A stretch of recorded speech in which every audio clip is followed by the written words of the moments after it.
Here's something nobody tells you when you turn on the tap. The water coming out of it has almost certainly passed every legal test your local authority runs. Treated, tested, signed off. On paper, it's clean. And that is exactly where the problem starts. Because there's a strong chance that what's coming out of your tap is putting quiet pressure on your thyroid, your hormones, and your fertility. The research suggests the odds are not in your favor. Those aren't fringe concerns. The studies are published, peer-reviewed, and sitting in scientific journals. They just don't make it onto the label on your tap. In the next 10 minutes, what's actually in most tap water, why the legal limits are where they are, and what a realistic, affordable fix looks like. Start with how tap water gets regulated. Once you understand this, everything else makes sense. The EPA sets maximum contaminant levels, the highest concentration of a given substance legally allowed in your water. And here's what most people don't know. The EPA is legally required to weigh health risk against the cost of treatment. The question being asked isn't, what level is completely safe? It's, what level can we justify given what it costs to get it lower? That means the legal number and the biologically safe number are not always the same. For some contaminants, they're not even close. The Environmental Working Group publishes its own health guidelines based purely on biological risk. When you put EWG numbers next to EPA limits, the gaps are hard to ignore. Arsenic. EPA legal limit, 10 micrograms per liter. EWG health guideline, 0.004. A difference of 2,500 times. Chromium-6, a carcinogen detected in tap water serving more than 200 million Americans. No federal legal limit exists at all. The EWG has a free database at ewg.org/tapwater. Type in your zip code and it shows you exactly what's in your local water against both the legal limit and the health guideline.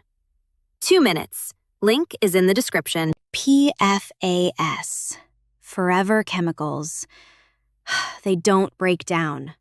Not in the environment and not in your body. A 2023 U.S. Geological Survey study found PFAS in 45% of U.S. tap water samples. Nearly half. Dr. Philippe Grandjean at Harvard and Dr. Linda Birnbaum, former director of the National Institute of Environmental Health Sciences, have both called for dramatically lower PFAS thresholds in drinking water. The CDC links PFAS to increased cholesterol, reduced immune response, pregnancy complications, and elevated cancer risk.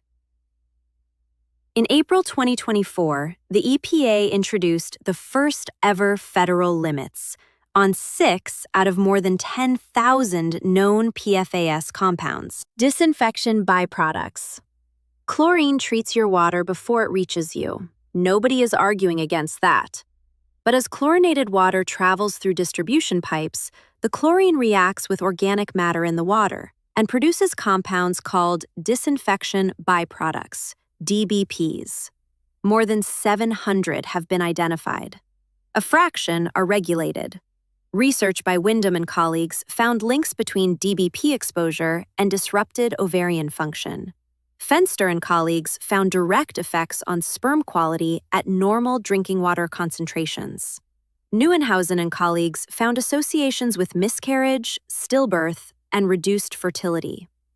The contamination forms inside the pipes, not at the treatment plant, which makes it almost impossible to control at source. Fluoride. Fluoride is added deliberately to water in many areas because of its benefit to dental health. That benefit is real.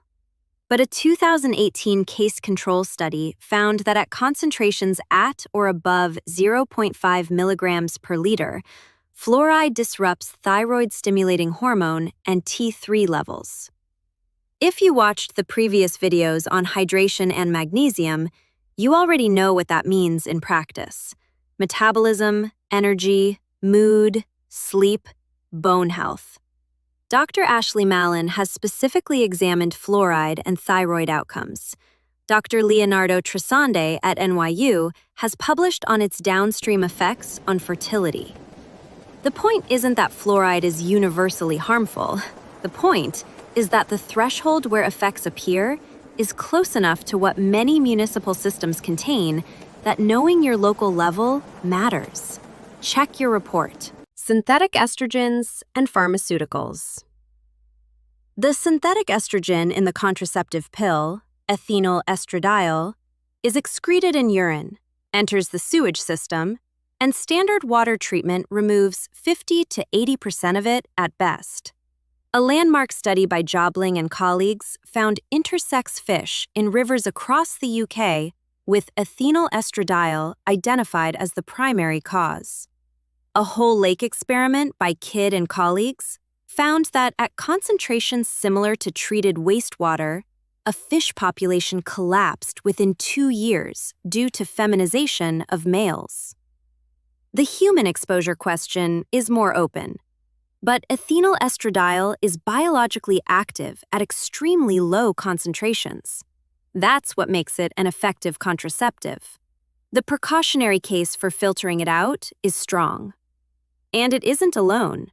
A 2019 study detected 61 different pharmaceutical compounds in treated U.S. tap water: antidepressants, anti-anxiety medications, statins, antibiotics, anti-inflammatories. Compounds engineered to produce biological effects at low doses. Dr. David Carpenter at the University at Albany has written on the cumulative exposure question: what happens when you combine trace concentrations of multiple pharmaceuticals over a lifetime of daily drinking? We don't have that data, which is not the same as saying the exposure is harmless. This entire category is almost entirely unregulated. Water utilities have no legal obligation to test for pharmaceuticals or report on them. Lead. No safe level of exposure exists. It is neurotoxic at any concentration. An NRDC analysis found that between 2018 and 2020, 186 million Americans, 56% of the population, were served by water systems containing more than 1 part per billion of lead. Your water report shows what leaves the treatment facility, not always what arrives at your tap. The obvious response is to reach for bottled water. More than 60% of bottled water sold in the U.S. is filtered municipal tap water, repackaged at roughly 2,000 times the price. A State University of New York study found microplastics in 93% of bottled water brands tested. Orb Media Research found roughly double the concentration of plastic particles in bottled water compared to tap. Switching to bottles doesn't remove you from the problem. Filtering your tap water at home gives you more control at a fraction of the cost, without the plastic. What to actually do? Step 1. ewg.org/tapwater, or the City Water Project by Simple Lab, both linked below. Type in your zip code. Look at your specific water, not national averages. You need to know what you're actually dealing with before spending anything. Step 2 is filtration matched to what you need to remove. Standard carbon pitchers improve taste and remove chlorine. They don't reliably remove fluoride and don't address PFAS or pharmaceuticals. At the time of making this video, the clearly filtered pitcher is one of the most independently tested options available. Tested against NSF standards for fluoride, lead, PFAS, hormones, and pharmaceutical compounds. Around $80. One purchase, replaceable filters, no installation. We have no affiliation with Clearly Filtered or any brand mentioned here. No sponsorship, no commission. Everything is based on publicly available independent test data at the time of filming. Please do your own research before buying. The filter market moves quickly, and something better may exist by the time you watch this. The principle never changes. Look for independent, third-party testing against NSF 53 and NSF 58 standards with published results. If a company won't publish its test results, that tells you something. Other options independently rated for fluoride removal. The Alexa Pure Pro and the Seychelles filtration pitcher sit in a similar price range. The Zero Water pitcher removes virtually everything, but also strips beneficial minerals. If you use it, remineralize with a pinch of quality mineral salt, which connects back directly to the previous videos. For higher volume, the Berkey countertop system sits between $200 and $500.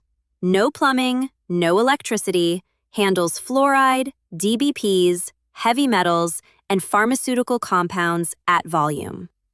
For the most thorough filtration, reverse osmosis removes essentially everything: PFAS, fluoride, lead, DBPs, pharmaceuticals. The AquaTrue countertop unit includes a remineralization stage, which is the critical thing to look for. Without it, you solve one problem and create another, stripping the magnesium and calcium your cells depend on. If budget is tight right now, draw tap water into an uncapped container, cover loosely with cloth, and let it sit for 12 to 24 hours. Chlorine off gases. Decant the top 2/3 and drink from that. It doesn't solve fluoride, PFAS, or pharmaceuticals, but it's not nothing. If you have high blood pressure, kidney disease, or take medication affecting fluid regulation, speak to your doctor before changing your setup.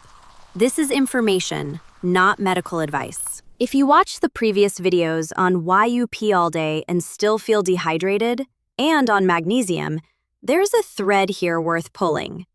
Those videos covered how minerals are the mechanism that makes cellular hydration work: the osmotic gradient, the aquaporin channels, magnesium, and calcium.